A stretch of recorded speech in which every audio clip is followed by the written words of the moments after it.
Hello everyone. I am Kunal Sarpal. I practice law into intellectual property rights. I also am a founder partner of White Collar Legal LLP, which is a law firm since about 7 8 years, which specializes in intellectual property law.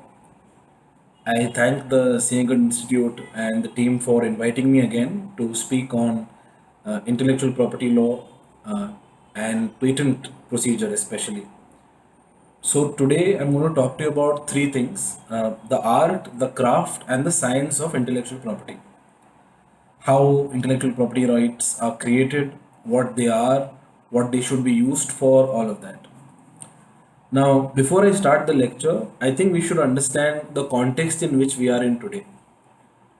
If you look at the way business has evolved, industry has evolved from industry 1.0 to 4.0, we have gone through an industry where now most of the assets that are created are intellectual. To give you an example, if you look at the top 10 richest people or the top 10 most valuable companies, you will notice that these are not companies which have a lot of land, lot of factories, lot of employees. These are companies which have created a legal monopoly through a specific knowledge economy. So they are asset light, knowledge heavy. A good example of this is a company like WhatsApp. When WhatsApp was sold by Brian Acton to Facebook, the deal was around $19 billion. $19 billion is, in a context, $1 billion is 7,000 crore approximately. So that was the kind of market. Now, when you look at the team of WhatsApp, it was so small.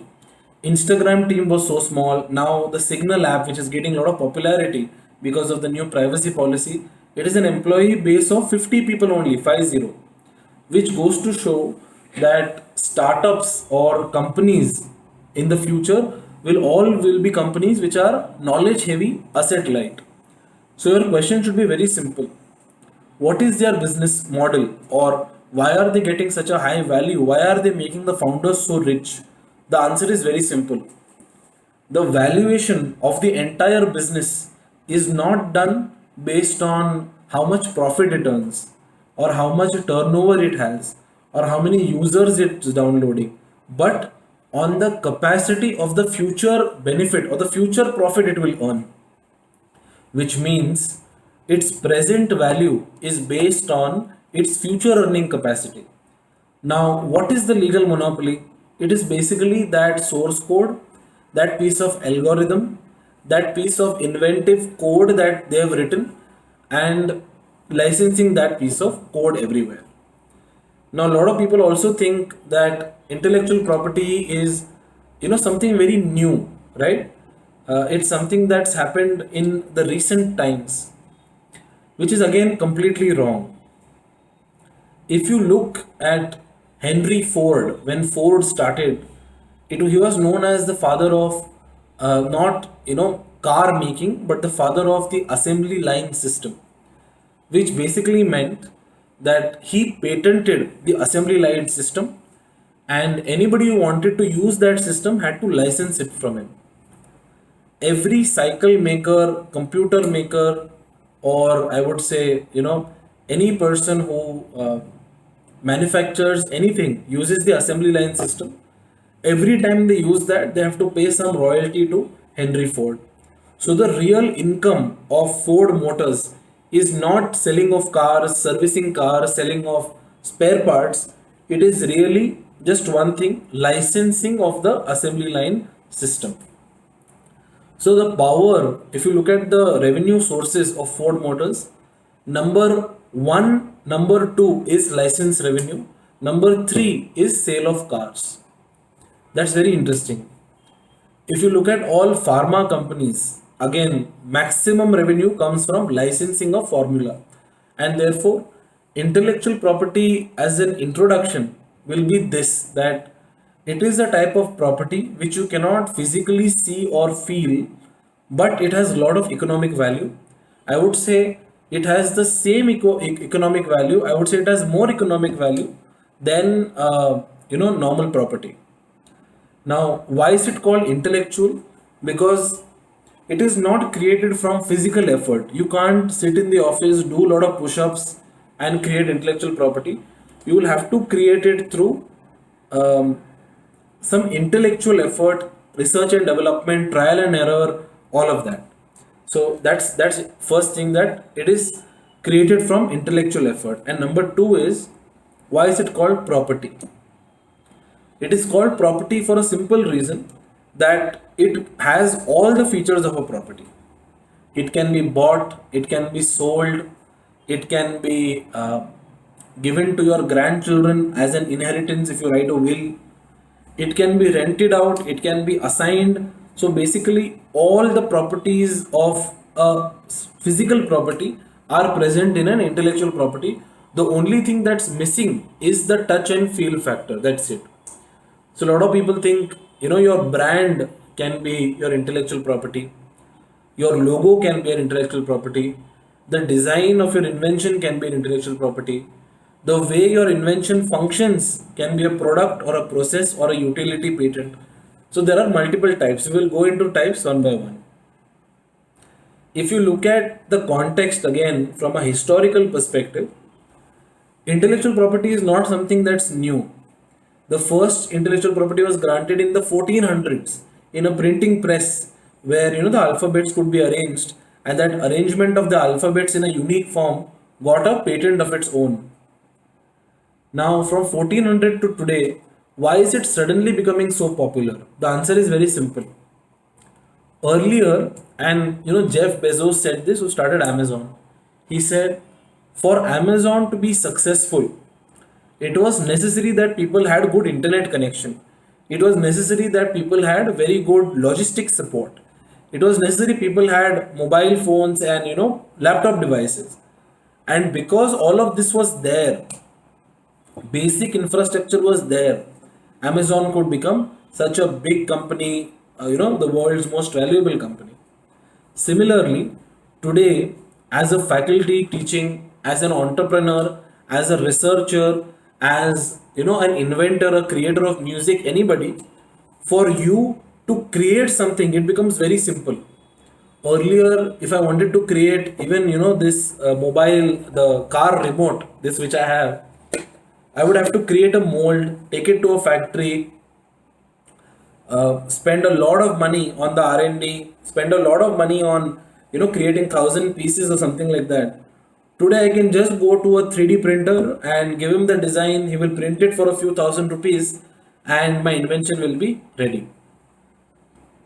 So what I'm trying to say is, the entire innovation process has been democratized. Earlier, if you remember your grandfather's age, they had to wait for the Bajaj scooter. They had to wait 2 years, 6 months. I think Ford, when it launched the Model T, way back in the 70s and 80s, he made a very arrogant statement. He said, "You can have any car as long as it is Ford, and it can be in any color as long as it is black." So such type of things don't work, and therefore what you need to understand is, innovation went from closed innovation, where only few people were doing it, big business houses were doing it, industrialists were doing it. It was very concentrated because the resources required were very large. But now it has become open. If you look at innovation today, you can buy an Apple phone and run a Google Chrome browser. You can now Elon Musk is a very good example of open innovation. When he understood that the problem of traveling can be solved to Hyperloop, he understood that it's a good alternative, but he also understood that it cannot be solved by him alone. He will require the best brains across the world, and therefore he created a framework and asked people to contribute to the framework. What did that achieve? That achieved something beautiful. IIT Madras students, Russian students, Chinese students, all these students collectively put their brains to work and come out with a solution. And all of us are always better than some of us. And the Hyperloop problem is now being solved.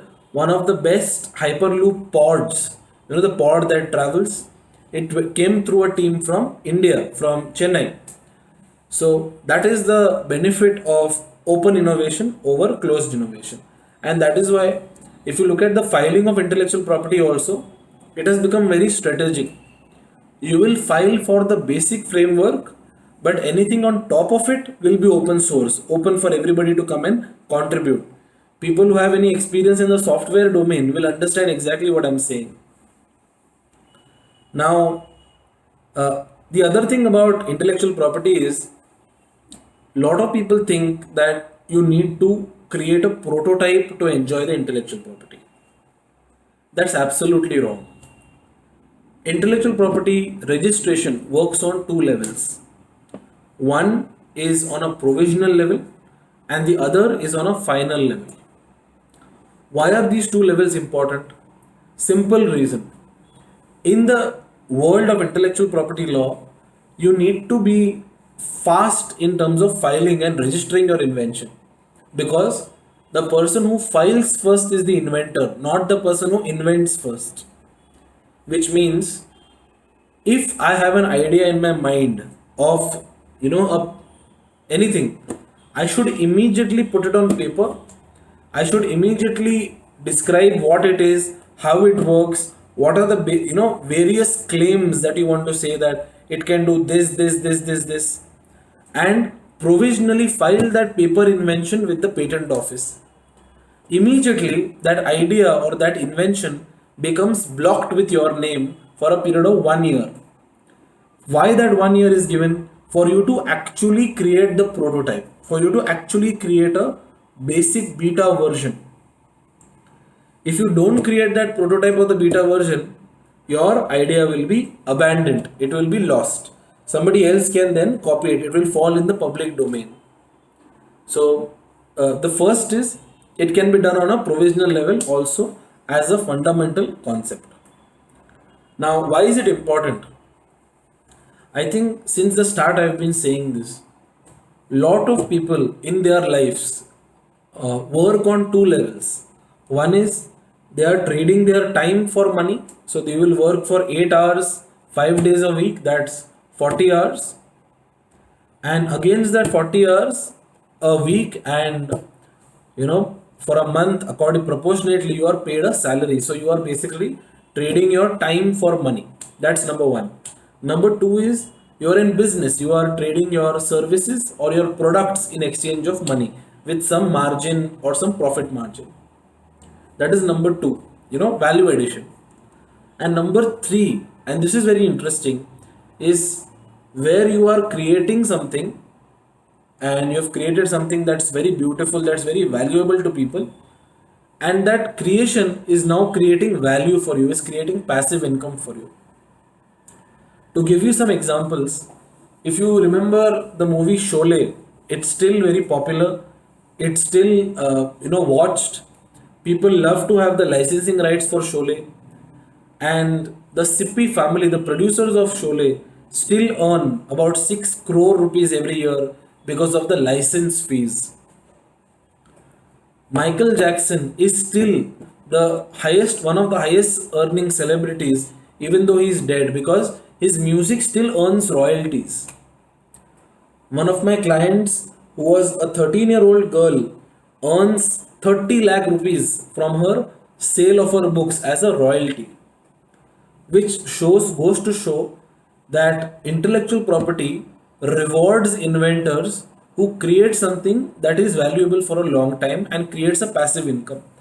That is the main reason of sharing this lecture with you. It is not to just give you an academic understanding, but a practical commercial understanding.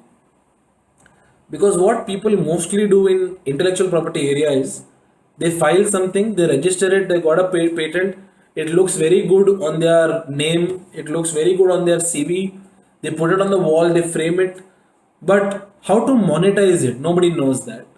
And therefore I'm going to talk specifically on registration, on commercialization, and everything in between, right? So from that context, let us start now in terms of what is intellectual property.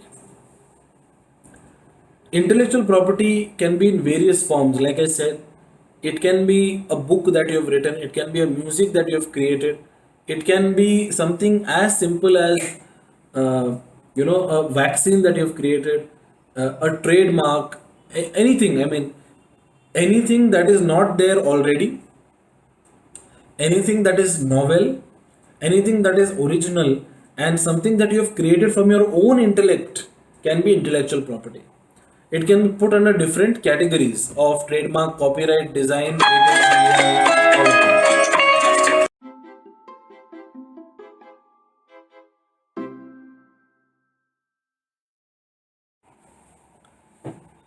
Coming back to where we were, now that we've understood what intellectual property is, you have to ask a natural question now, that why is it granted?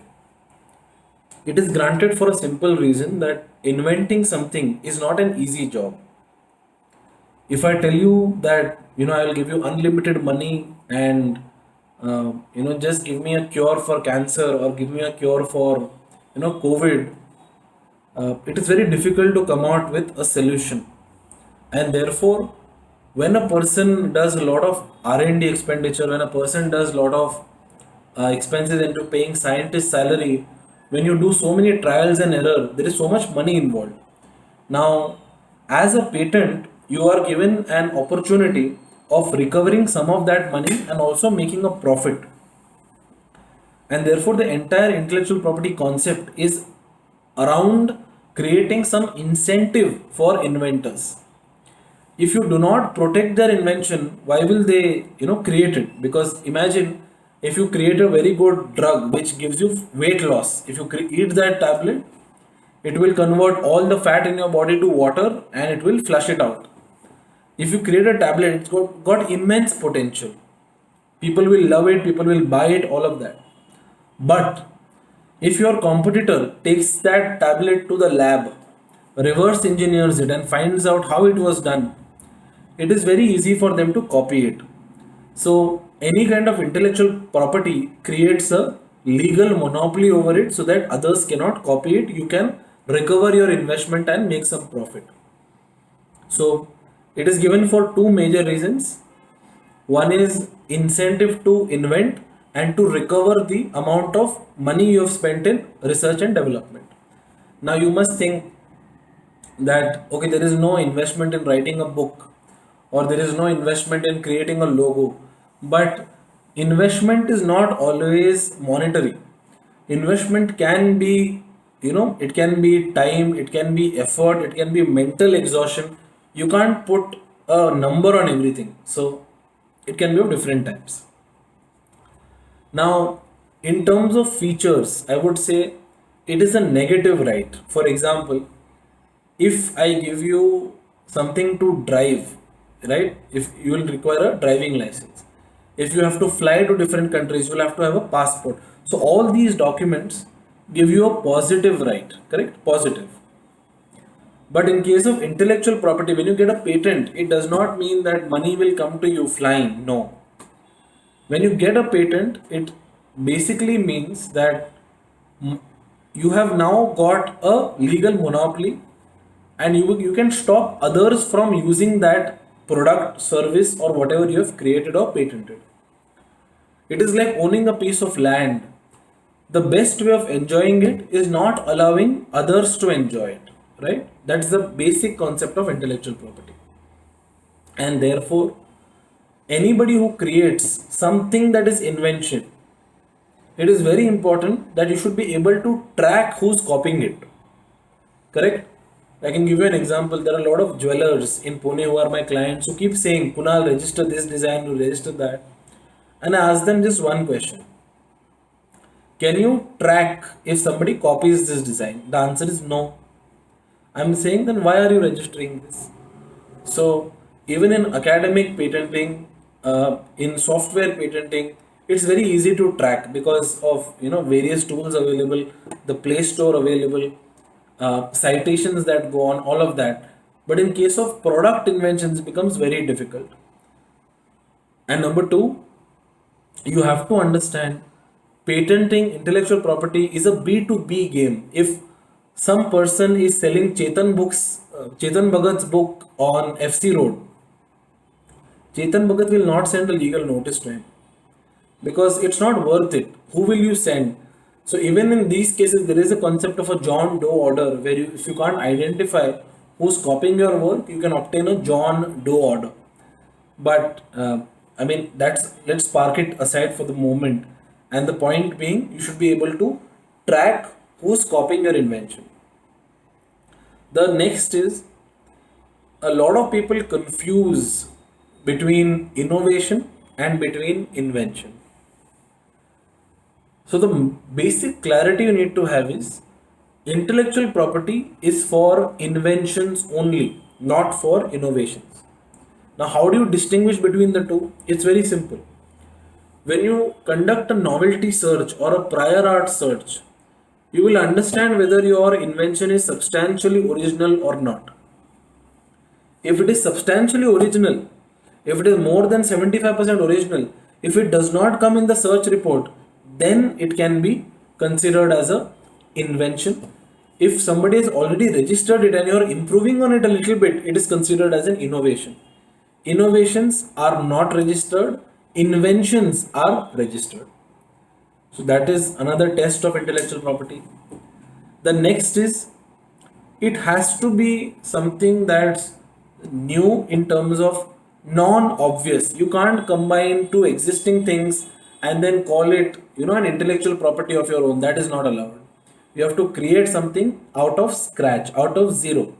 Similarly, the thing you create should be useful, should have a utility.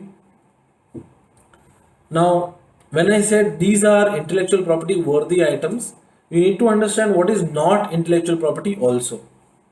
Number one, anything that is in the public domain already. For example, if you're doing a trademark is for name, logo, tagline, those kind of things. And if it already has a definition, if it is not invented by you, you can't register it. If you are writing a book, make sure it is novel. It is, your interpretation is novel. If you're creating a product, make sure that product is not already patented in India or somewhere else. Which brings me to another important point, that all of intellectual property is jurisdiction based. What does that mean? It means that when you register an intellectual property in India, be the copyright, design, patent, or trademark, or whatever it is, the protection only remains in India. For you to really protect it properly, for example, if you create a software application, you should register internationally, for a simple reason that software does not have any geographical limits. Once it is put on the app store, like Byju's, once the science lectures are put on YouTube in English language, anybody can access them, right? Syllabus will change, but the concepts will remain the same. So that is important, that when you register your invention, it should be registered in the right places. Otherwise, it's of no use. For example, if you're a product company, if you're coming out with a product, it is very important to cover manufacturing heavy countries like China. So that is why, before registering your invention, make sure that the jurisdiction or the applicability is clearly mentioned. And if you are registering a fairness cream, don't register it in America, UK, Russia, Europe. You understand, right? Because the cream will be used in dark skinned countries, so register there. So it has to be little strategic. And lastly, just because something is not there in India does not mean it is not there in the world. Because sometimes people have registered something in Germany, Japan, Norway, somewhere else. But when you do an international search, you can find out that this was registered here or this was registered there. It's very easy. So it has to be jurisdiction sensitive. Registration wise, intellectual property can be filed from anywhere. It's an online procedure on a most part. Of course, there is some drawing, some certification, some corrections and edits and all of that which needs to be done physically. But most of that is now also managed online. So you can sit in India and file an application all over India, all over the world, everywhere. Here there are two interesting announcements. That one, Intellectual property works on a international level because India is a member country to a lot of international treaties that are signed. For example, the Madrid Protocol, the Brussels Protocol, and many others, where if you register something in India, you automatically get protection in the member countries. But mind you, this protection that you get is mostly uh, persuasive protection, not binding protection. It is not very strong, but it is better than having nothing. So that is a point that you get it de facto. The other interesting point about IP is just because you create an IP does not mean you own the IP. For example, if you're a employee in a company, if you're a professor at a university, if you're a student at a college, all of this means that whatever you create will belong to the university, to the company, to the person giving you the job. Because if you look at the employment contract, that is clearly mentioned that whatever you create, the work will belong to the company. So it's very essential that you get clarity on who will own the IP once it is registered. Because when A.R. Rahman makes a song, he will own the song, not Sukhvinder Singh who sings the song. It is the author, the creator, the ideator who's given more value in intellectual property. Of course, the term of intellectual property varies from different types. A trademark will be valid for 10 years. A copyright will be valid for 60 years after the death of the author, and points like this. And the main reason for that is uh, technology, names, all of this, especially technology, it gets outdated very fast. So if you look at the phone I'm recording, it's very latest, but it will get outdated in the next 2 3 months, 6 months maximum. In case of books where you get a copyright, it will not get outdated very easily. If you look at the book written by Mr. Gandhi, My Experiments with Truth, I'm sure our grandchildren will also read it. If you look at a book like Wings of Fire by Dr. APJ Abdul Kalam, it will not get outdated. Therefore, the life of a copyright is much longer than the life of a patent. And of course, you can renew these when they come to expiration date. Here, another very interesting point I want to mention is in cases of specific trademarks, for example, if you are in, say, Microsoft, you are there, you register your name only in that category, right? If you are a Bata, you register it in the shoes category. If you are Microsoft, in the IT services category. So you obtain registration in a specific domain, not blanket. Only once you become very well known, a very big player in the market, at that time you get a blanket registration in all classes. Until then, you have to stick to your class, which you had agreed to. Now, coming to the procedure. The procedure mainly involves four major steps. You need to first search.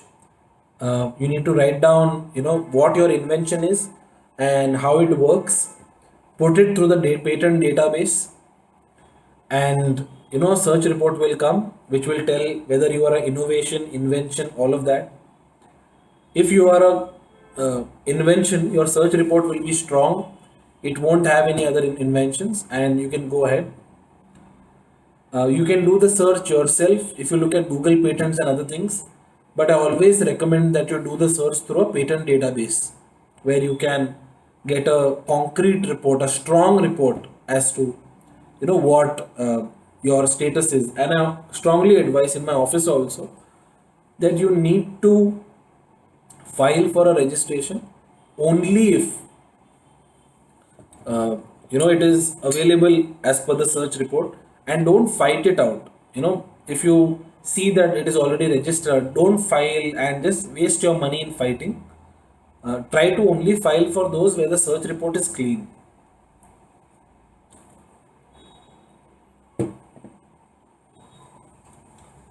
After search, like I said, you can go for a provisional registration if you don't have a prototype or a sample ready. If your prototype sample is ready, I insist that you should go for final registration. And when you are doing all of this, please ensure that it is not disclosed too much in public domain, because if it is disclosed too much, it loses all its novelty. So try to keep your idea confidential till you file at least a basic provisional application. Now, while writing the application, you need to keep couple of things in mind. I'm talking from a patent and a design perspective. One is, you need to be very smart when you're writing your claims. Claim is basically what all my patent can do. To give you an example, if you are filing a patent for a comb, right? A comb.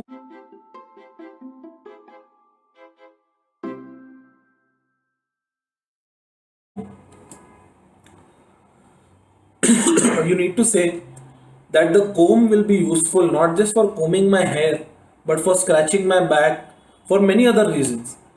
And the expertise that comes, patent and a design, all of these are techno legal documents.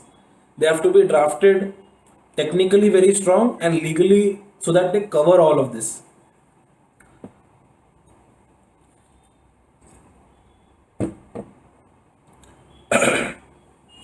So it's essential that when you write your claims, you cover all the possible uses that might come from your invention. It's very, very essential. So that's about writing your claims. And there have been so many cases where we have worked on, where people add things just for the sake of confusing the competitors, where they will add. I'll give you an example. In a chemical company that we worked, it was an anti-corrosion spray that was being used. And as we were finalizing the application, we went to the managing director and we said, please approve, we will file the application. And the managing director said, no, no, we can't, put some zinc, put some bauxite, change the formula. And the scientist, excuse me, and the scientist got very angry. He said, but sir, zinc and bauxite have no role to play in this invention. So the managing director smiled, looked at me, looked at the scientist, and said that you know that it has no role to play. I know that it has no role to play, but the competitor does not know that. And that is exactly what they did in terms of they disclosed without disclosing. So you have to be a little strategic when you write an application to understand how much to reveal and how much to not, in order to get a good protection. Of course, in an ideal case, you need to reveal not just the invention, but the best form of how the invention works. And I think most of filing now has been simplified in terms of FAQs are given, the fields are made very easy, and for most of the things, it is recommended that you can do it yourself. But at least for your first registration, I think you should look for some assistance, professional assistance, learn how it is done, and get the registration completed. Now, a lot of people think that this is the end of the road, right? I've got it registered, celebrate. But no. Once your application is registered, the game actually begins from that point onwards. You need to pay close attention to in your competition as to who is using your idea, who is copying your patent, and send them a legal notice and recover royalty from them, a lump sum payment from them, and commercialize your intellectual property. If you're not alert, if you don't keep your ears to the ground, if you don't pursue people who are copying you, then the entire concept of doing all this registration will go completely waste. And therefore, I end with a basic saying that if you snooze, you lose. So don't wait to file it immediately, even at a provisional stage. And number two, please pursue to recover money or to earn money. Just because you have a registration does not mean that it will have commercial value or it will have any sort of economic value. So I end with that, and I wish you all the best that in the new year of 2021, you all file a lot of patents, a lot of copyrights, designs, trademarks, that you commercialize them. I honestly thought that we all got a lot of time in the pandemic to think about various ideas, the solutions, and all of that, and we are always there to help you. So my firm is White Collar Legal, and my email ID is kunal at the rate of whitecollarlegal.in. You can reach out to me, you reach out to my team. We don't charge a fee to students, we don't charge a fee to senior citizens, and for others also we are very nominal. So feel free to reach out, and you can get a reply within 24 hours. Thank you again, Siagat Institute, for inviting.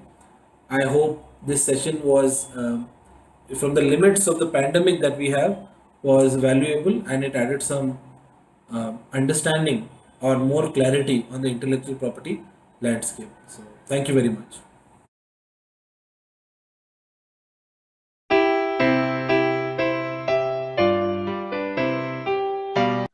Hello everyone. I Vaishali Baste working as assistant professor in ENTC department SIT Lonavala. I would like to say thanks to Professor Gaikwad sir, HOD Mechanical Department for allowing us to tell about our published patent. Happy to share that my project group published patent on design and implementation of AI-based compact sanitization robot system. Congratulations to Darshan and Yanishwar. Here I will give you brief introduction about patent and my student will tell about their topic. Now, what is exactly patent? Patent is an exclusive right granted for an invention. In general, it is a new way of doing something or offers a new technical solution to a problem. To get a patent, technical information about the invention must be disclosed to the public in patent application. The World Trade Organization defines intellectual property right as the right given to person over the creation of their minds. Patent is such form of intellectual property right similar to copyright, trademark and design. Patent gives exclusive right over the use of such creations for a specific period of time.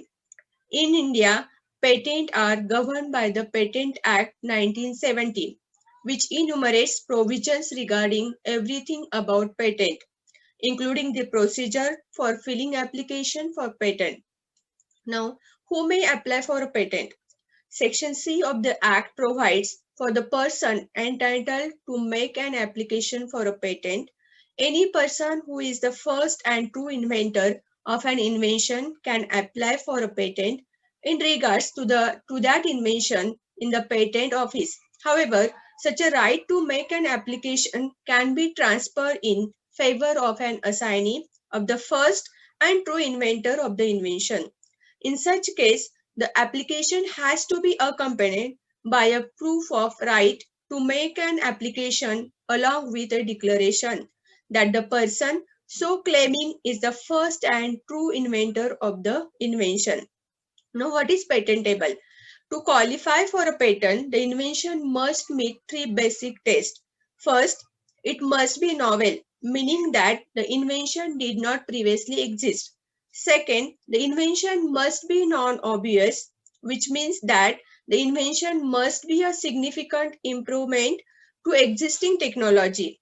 Simple changes to previously known devices do not comprise a patentable invention. Finally, the proposed invention must be useful. Sometimes types of discoveries are not patentable. No one can obtain patent on law of nature or scientific principle, even if he or she is the first one to discover it. For example, Isaac Newton could not have obtained patent on the law of gravity, and Albert Einstein could not have patented his formula for relativity, that is E is equal to mc square. Now, what is exactly application process for patent? The true and first inventor, his assignee, or their legal representative can apply for patent with a provisional or complete specification either themselves or through an agent by duly submitting the application form at the appropriate office. In India, there are 4 offices, namely Delhi, Mumbai, Chennai, and Kolkata, and depending on the address of the applicant where he resides, has his domicile, or has a place of business, or the place from where invention actually originated. The appropriate office is applicable. Specific state-wise details can be accessed. The website for the to get the information about patent is http ipindia.nic.in/ipr/patent slash patjury.htm. For filing and publishing patent, we have to go through standard procedure. There can be at most 5 inventors for patent filing. We have to make document for filing in which we have to write description of our project and mention diagram of the patent. In patent description, we have to consider the things as first abstract, overall working, specific working of major components, future scope, advantages, bill of material. In patent diagram, we have to draw isometric view of assembly, top view of assembly, circuit view of assembly. Then we have to send it for plagiarism. There should be 0% plagiarism. We got 0% plagiarism in first attempt as we wrote it our own words. There are 2 kinds of momentary expenses for an applicant to get patent registered. First, the government fees for forms and renewals, the fees of the agent or attorney.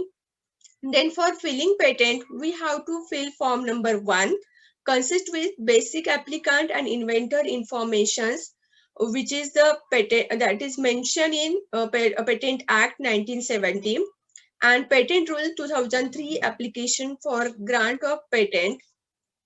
After submitting this form, the patent will get filed within 10 days. Then for publishing patent, we have to sign form number 9, that is for early publication, so that patent is published within 1 to 3 months. In other cases, it takes 1 year to publish. Now I would like to request to Darshan and Naneshwar to explain project in detail. Thank you. Hi all, my name is Dnyaneshwar and I will tell you about our project topic. So now I will start with the introduction. The AI sanitization robot uses the power of the UV rays to kill the germs and bacteria. The robot can also give the live stream video of its surroundings. With the help of Wi-Fi, we can control the robots and its GUI allows us to drive the robot inside the room without physically being there. The robot will have machine learning technologies. Therefore, by using machine learning technology, it will check if there is any human around him. If it found there is human, he will automatically turn off the UV lights. It also assists the patient with AI assistant present in it. Diabetes is the one of the biggest challenges faced by the peoples in the 21st century, which is affected millions of the peoples worldwide. So the robot can measure the blood glucose without needle.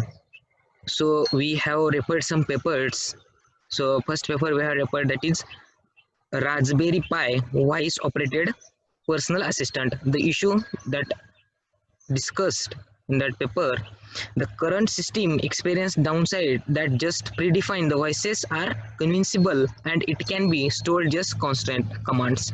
Subsequently, the client can't get full data liquidly. These systems are playing out of the restricted assignments, either just voice controlled. The outcomes of that paper was we need a personal assistant which can be voice controlled as well as can show live video streaming. The methodology that they had used in the system, the end goal that it can defect from the disadvantage of the current system by making a standalone personal assistant that can be associated executively through the client voice. Furthermore, which performs different errands like producing content from the picture. The scope of that paper was the personal assistant. The personal can be used for many applications, getting current time, weather, play music, give live stream video of his surroundings, and many more. The second paper that we have referred is a novel measurement system for the linear array type UVC germacidical system. The issue that discussed that earlier the bandwidth of the UV light was too greater. So the outcome of that paper was it was not effective to kill the all types of the bacteria and viruses.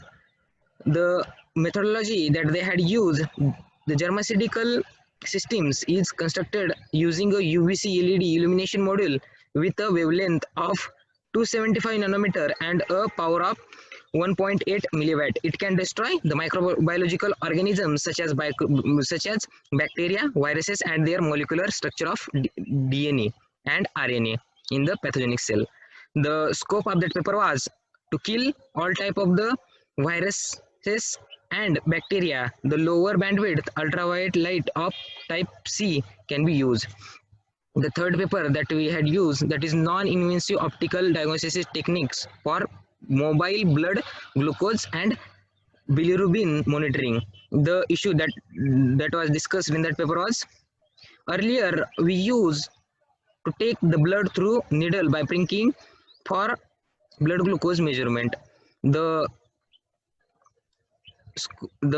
outcome of that paper was it was a painful and time-taking method to take the blood and measure the blood glucose. The methodology that they had used, it includes a sensor for non-invasive blood glucose measurement using near infrared spectroscopy and optical method respectively. And the scope of that paper was the non-invasive blood glucose sensor can be used to measure the blood glucose level painlessly and within a less time. The objectives of our project is to assist the patient in the hospital and help them out by using AI-based robot to achieve high accuracy of killing 99.9% of the bacteria available in room, to achieve high accuracy for needleless blood glucose measurement. The block diagram of our sanitization robot is, first we have used the Raspberry Pi 4 as a microcontroller, AI-based voice assistant. Then we have used battery, PiCam for the live streaming of the video. Non-invasive blood glucose sensor is used to measure the blood glucose level inside the blood without pricking the needle. And third one is microphone. So microphone we are used to as a taking as a take inputs from the user. Suppose the user wants to know the current time, so it will take the input from the user and process with the Raspberry Pi, and the output to that will be come from the speaker. The UV light that we use to kill the germs and the bacteria, and the motors is the movement of the robot. We can control it with the help of Wi-Fi using either laptop or mobile phone. The tools that we had used: hardware, that is Raspberry Pi 4, non-invasive blood glucose sensor, battery, PiCam, microphone, speaker, UV light, motor driver, motors, laptop or a smartphone. Software that we had used: Raspbian and VNC Viewer. The language that we use is Python. Specifications: user specifications, UVC light, Raspberry Pi 4 based AI assistant, Pi camera, battery, motor driver, motors, microphone, speaker. Designer specifications: UVC light, wavelength between 255 nanometer and 280 nanometer, Raspberry Pi 4 Model B with 2 GB RAM, 5 megapixel Raspberry Pi 3 Model B camera, module Rev 1.3, 12 volt Li-ion 1865 lithium ion rechargeable battery, L2980N 2A based motor driver module, DC motor, that is 1000 revolution per meter, and that can be operated on the 12 volts, Max 9814 microphone amplifier module, and we'll lastly use 3-watt speaker. The circuit diagram of our project is, first of all, we have designed the power supply. This circuit is used mainly for the giving the input as the Raspberry Pi. The Raspberry Pi required the input at the 5 volt, so we will get the output voltage at the 5 volt from this circuit, and this is the input to the Raspberry Pi. The next circuit, this power supply we are used for the UV light. The UV light required the 220 volt output, so we have used here the step up transformer to get the 220 volt output. And lastly, we have used the charging purpose charge circuit. We have used we are using 12 volt battery 12 volt battery. So at the input we will giving at the 18 volt, and at the output we will get the 15 volt as the for the charging purpose. So when the battery will be charged, the relay will be automatically, it will turn off the charge circuit. And this is our non-invasive blood glucose sensors diagram. This is the Raspberry Pi 4. Here we have used the photodiodes, that is 940 nanometer, 1150 nanometer, 165 nanometer, and 470 nanometer of different wavelengths photodiodes, where you use a coupling capacitor to block the DC. Here it creates the high pass filter, and it clears the low pass filter. The high pass filter, the functionality of the high pass filter is remove the high frequency noise, and it will control the low frequency noise. At the output of the transistor, we will get the analog output. So here processed with, we are using the ADC, so it will process with the Raspberry Pi, and we will get output at the LCD. The PCB layout of our project. This is the top view of components. This is a copper tracing, and this is a bottom copper strip. So thank you. Hello, I'm Darshan Wankhede, and I'll be explaining the further part. So this is the flowchart of our project. So it will first initialize VNC viewer. Then if you press up, down, right, left key, it will move forward, backward, left, and right. If T key is pressed, then it will turn on or off UV light. If human is detected, it will turn off UV light automatically. And for AI, it will take command. If the user says Wikipedia, it will fetch and speak information of Wikipedia. And if the user says play music, then it will play the music which is stored in the SD card. And if the user says time, the robot will speak the current time. And the user can also email to the developer, and it will take message input from the user, and it will send. And if the user wants to ask him what can you do, what can he do, then user have to say what can you do, and speak information about UV robot. If the user says weather, it will take location and speak weather information. If the user say goodbye, it will turn off. For testing, we are using banana testing method. We are keeping a banana in the radiation for 15 minutes, and after 15 minutes, the banana color will be turned darker if the UV light is not fake. And if the UV light is fake, it will not turn dark. For testing the UVC light, we are using a dosimeter. For dosimeter, we will keep the UV light on the dosimeter, and it will change the color. And according to International Ultraviolet Association, it is generally accepted that a dose of 40 mg per centimeter square of 254 nanometer light will kill at least 99.99% of any pathogenic microorganism. Here are the applications of AI-based sanitization robot. It will include needleless blood glucose measurement, hospital sanitization, AI assistant to assist user, offices, shops, vehicles, homes, and apartments sanitization. Uh, Conclusion: the use of AI-based UV sanitization robot makes sanitation easier and prevents the danger of getting infection while sanitizing. It also checks blood glucose painlessly as well as precisely. Here are the references which we have referred from the different papers, research papers. First is the Raspberry Pi based voice operated personal assistant IEEE 2019. Novel measurement system for linear array type UVC germicidal system IEEE 2019. Non invasive optical diagnostic techniques for mobile blood glucose and bilirubin measurement monitoring 2018 Journal of Medical Signals and Sensors published by Walter Slower Medno. And we have also referred WHO site for ultraviolet radiation, and we have referred design and implementation of a germicidal UVC LED lamp IEEE 2020. Thank you.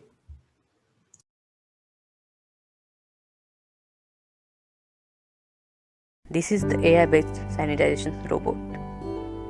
It has 4 wheels, a non-invasive blood glucose sensor, ultraviolet type C light. This is the front view of AI-based sanitization robot. It has spy cam, LCD, ultraviolet light, non-invasive blood glucose sensor. This is the top view of the robot. This is the side view of robot, and when human comes inside, the UVC light turns off. We have to keep our finger between non-invasive blood glucose sensor. It shows blood glucose level on LCD.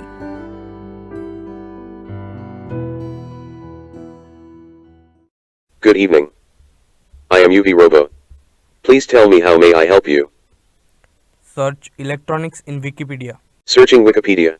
According to Wikipedia, electronics comprises the physics, engineering, technology, and applications that deal with the emission, flow and control of electrons in vacuum and matter.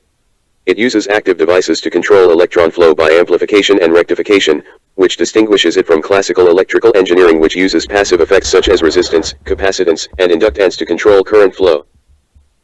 Play music.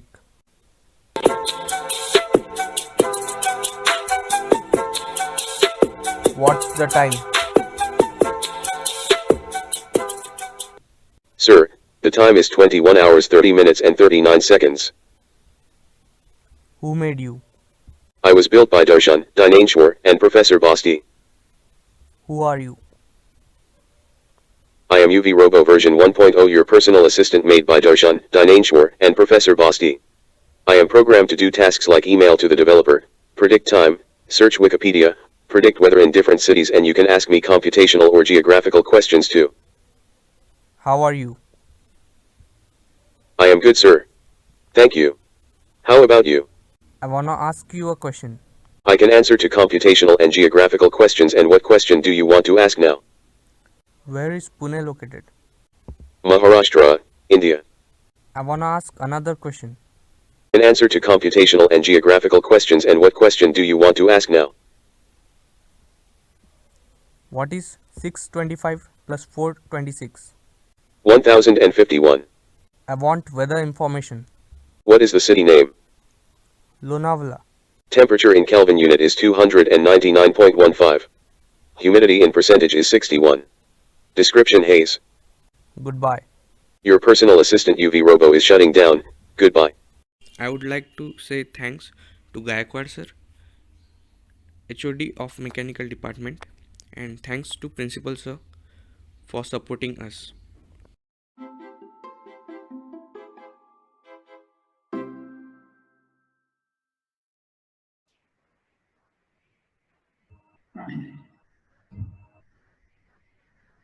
Hello friends, myself Prasad Lukundi. I'm doing my PhD in Department of Mechanical Engineering, Vishwakarma Institute of Technology, Pune. Today I'm going to present the patent facilitations topic in national level 6-day FDP and research at a glance.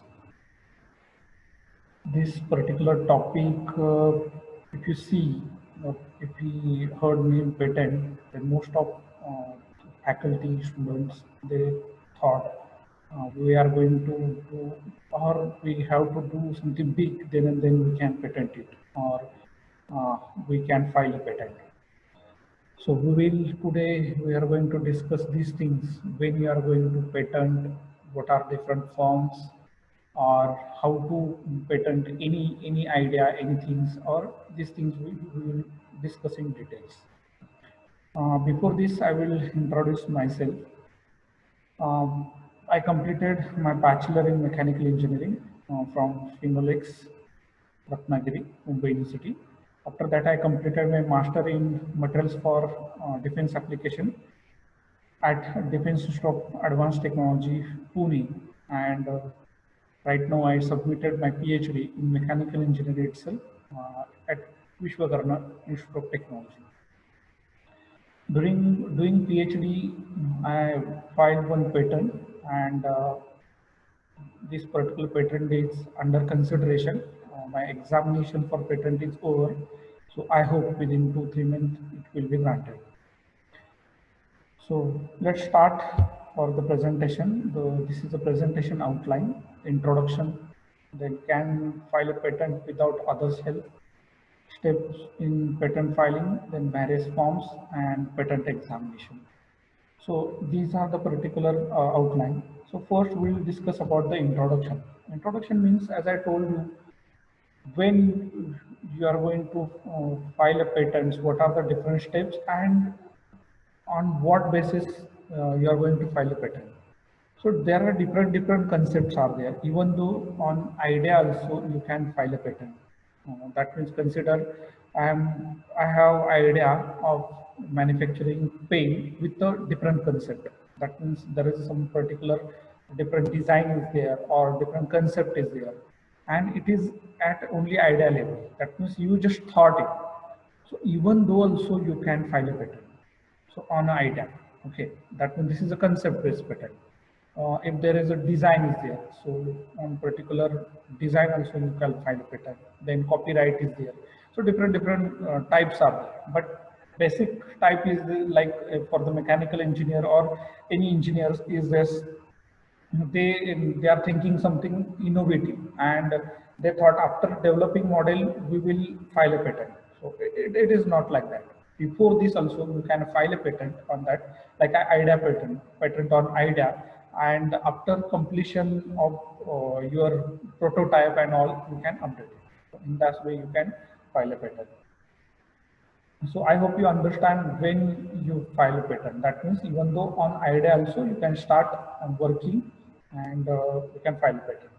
So in generalize, I will tell you what is the process of patent filing. So in patent filing, the first step is you have to write these forms. There are different 5 to 6 type of forms are there. Form number 1, 2, 3, 5. Then form number 9, 18. So these are the forms you have to fill during the filing patent. And after that filling the form, there are 2 steps again. If you want to fast publication, you have to pay something fee more so that you can publish a patent within 1 month.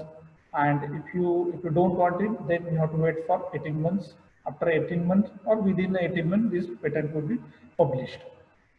Patent published means not patent filing. Just remember this. Patent grant is a different thing, and patent publishing is different. Okay.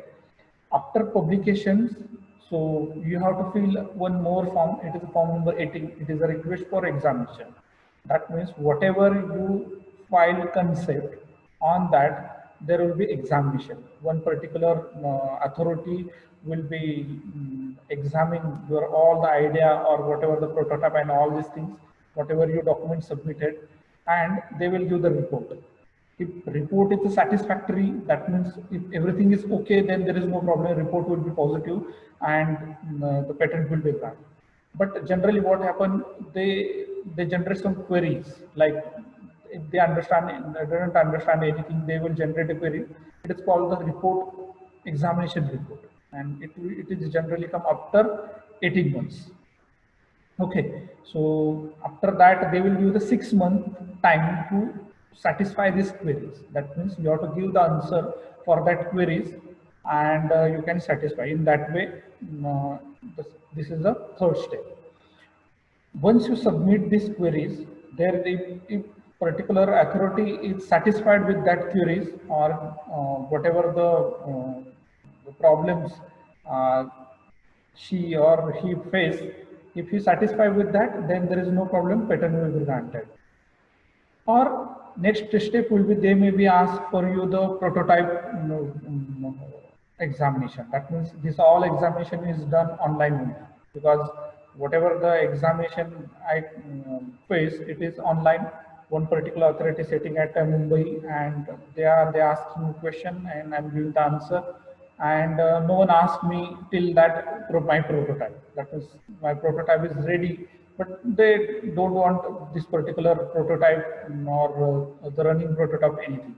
So they have some generated queries regarding some same prototype is available in other countries and all that. So how my particular equipment or my idea is different from them, I have to justify it. Okay. So this is about it. And last step is the total, whatever your patent, it will be granted. So this is the last step. And whatever the time period it is a more than 3 years. 2 to 3 years it required for the patent file granting. Because if you see, I went for particular fast publication. That's why within 1 month my patent is published, and after that 18 month and the 6 month for the 18 month for the examination, and after 6 months is for the query satisfaction. In that way, so you can understand the particular time period. Okay. So this is about the particular steps in particular patent file. Now we'll see the different forms. These forms are very important. You just remember these forms. If you fill this form, that is enough for filing any general patent. Okay. So I will show you this form, whatever I feel. Okay. So you can see here this. I will show you this particular. Yeah, you can see here the form number 1.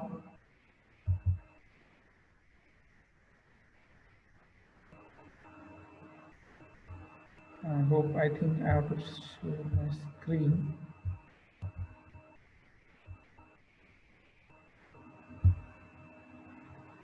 Share a screen so that it will on.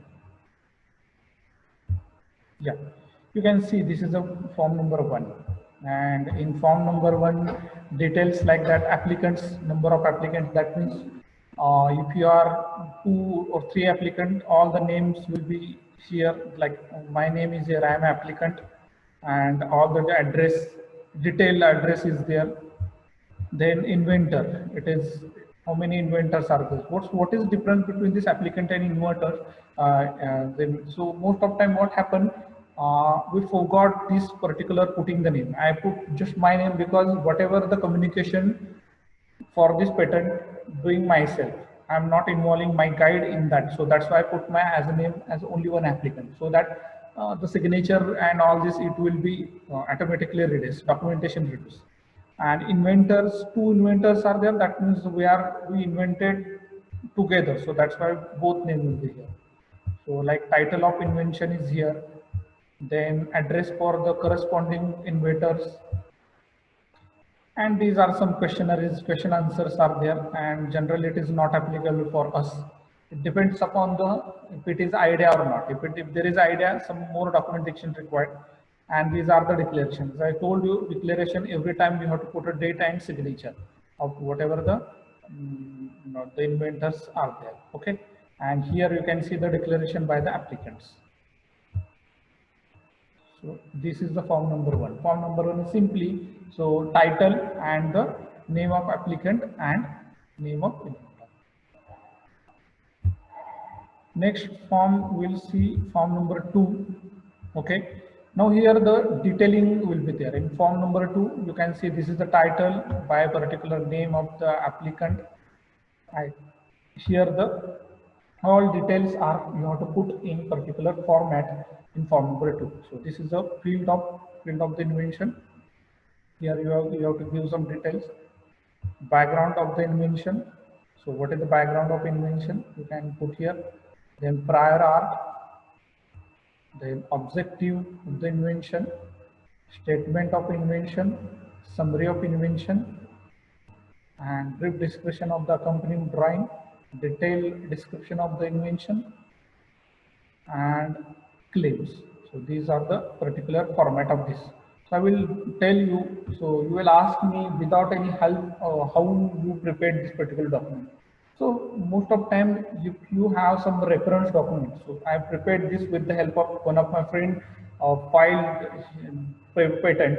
So I asked him just give me the document, and with the help of his reference I put all the detail. See, there is a particular format. This is a standard format. Like this particular field of the invention, you have to put some data. Like here, the present invitation is related to apparatus and the method for synthesis ultrafine particle of the metal hydroxide by applying mechanical force like friction compression. So this is a particular machine I'm going to innovate, and so basic about this material I have to put here. Then background of invention, like why it is required, what is the purpose of your particular invention. So is there any work is done previously on that particular field? You have to put in this particular background of invention. So these all are, I just followed whatever he did in his form. So just only data is a different. That means it is applicable for my prototype itself. Then prior arts, like as I someone did already work, these I mentioned here. So they particular use this method and this particular equipment for their research. Then objective, what is the objective? Why I'm doing all these things? I put in objective of the invention.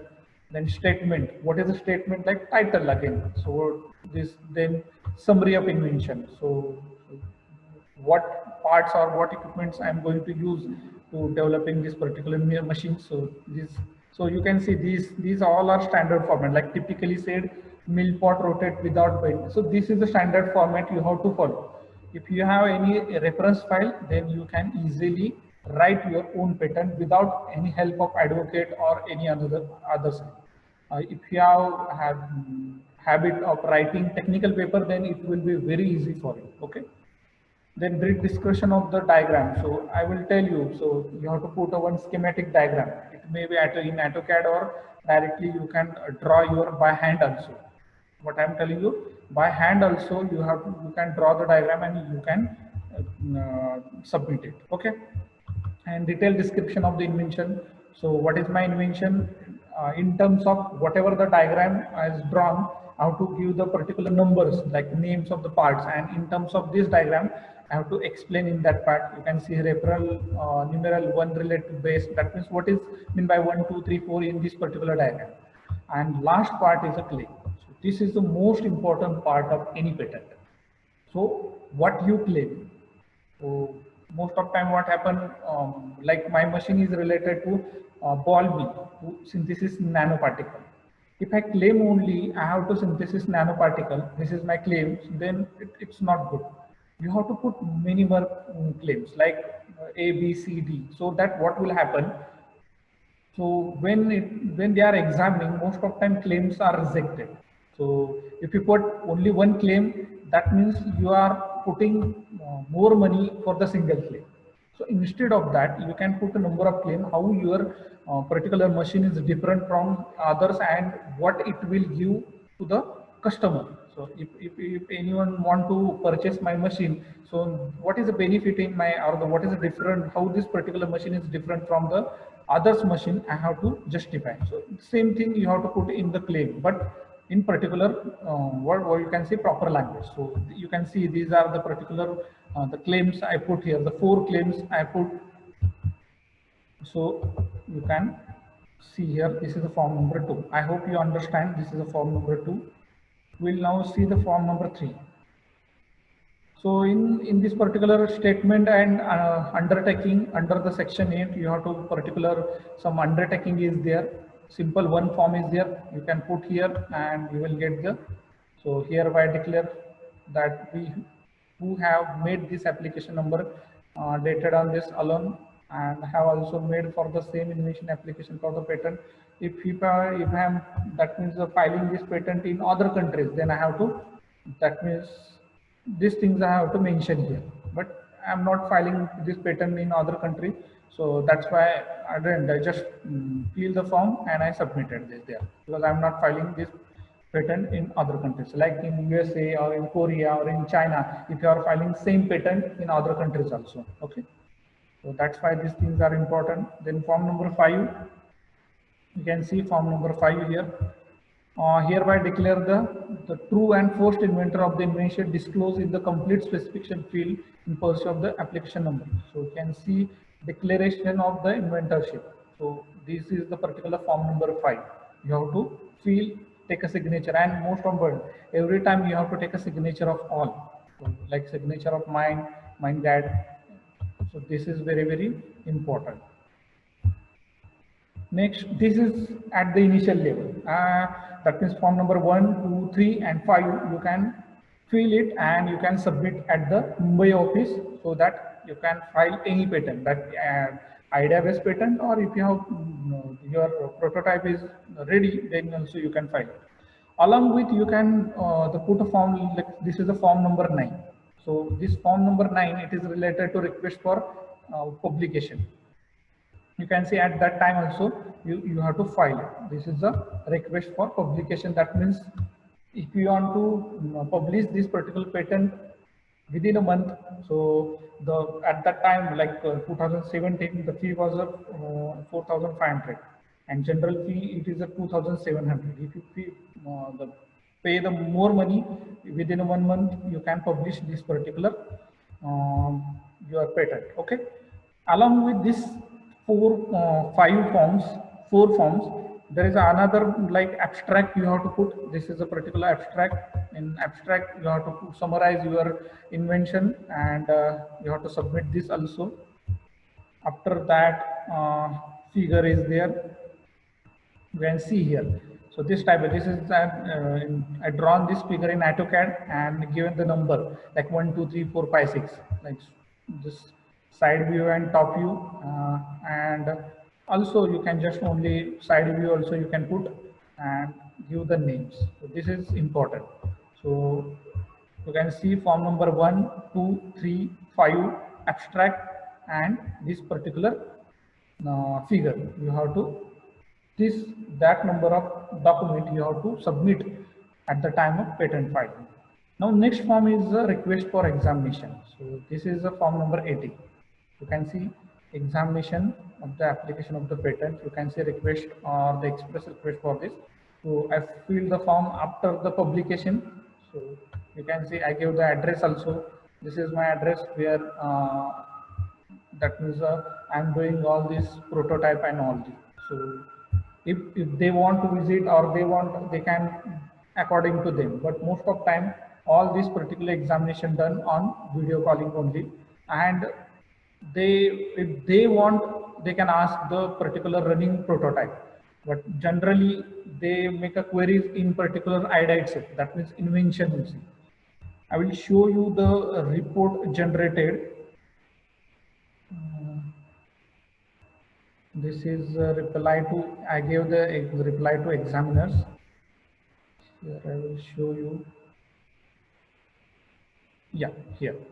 So you can see here such a type particular examination report generated. Examination report under section this 12 and 13 Patent Act. So report generated, and in that report some particular they point, and I have to give the answer like general point, reference number of drawing should be inserted in the claim and all. So this type of particular queries are there. And also they mention like three documents are there, like D1, D2, D3. They gave the three documents and they asked me like already some work is done in that particular previous reference. So how this particular work is different from your work, they asked me. So I gave the justification regarding how my work is different from them, and I put here. So finally, my particular work is now under consideration, and maybe it will granted within a month or 2 months. Okay. So this is all about this patent filing process. If any queries, any doubt, you can write a mail. I will give the answer. Okay. So thank you so much. I hope you understand the process of particular filing patent. Thank you so much.